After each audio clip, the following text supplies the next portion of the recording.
So this is when I started. So yeah, I have done a fair bit of work. But I didn't know where to start. So I did a permaculture teaching course with a guy called Middleton, who kicked off the permaculture movement worldwide. So I believe that houses are too big, and we need to have big yards and small houses.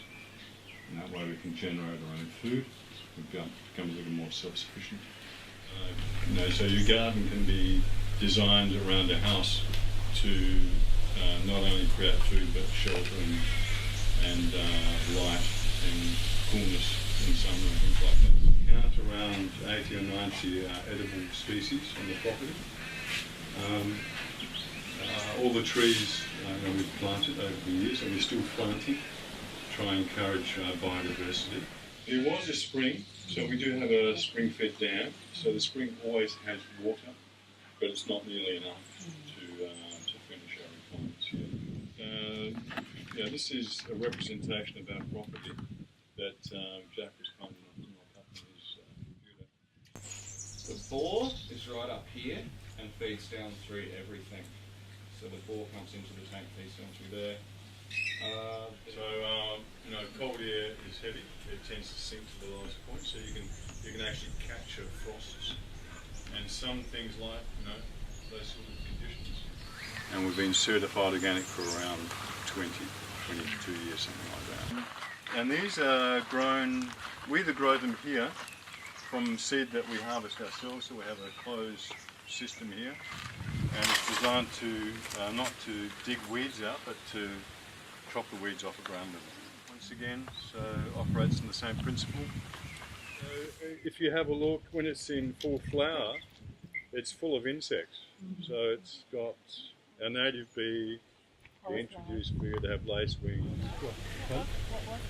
They called it the green tree frog, which I thought were native to Queensland. And post-harvest, we move these nets in, and the chooks clean up all of our garden beds. And the added bonus, of course, is we have wonderful eggs. So we are NASA certified organic, so we are compliant internationally, not just within Australia. We've got mulberries, apples, peaches, plums, pistachios, native peaches, apples, olives, nectarines. So that, together with this compost and a little bit of rock dust, is pretty much all we use.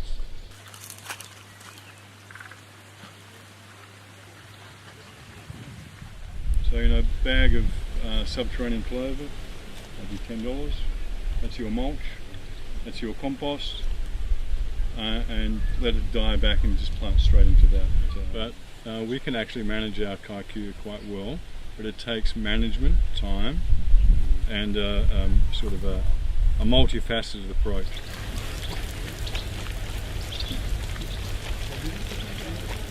From Kintamani, you've got giant turmeric from Java, you've got cinnamon from central Sumatra, from Mount Kariji. And if you go up to the west coast of Morocco, we have argan forests, and they are bioreserves, UNESCO registered bioreserves.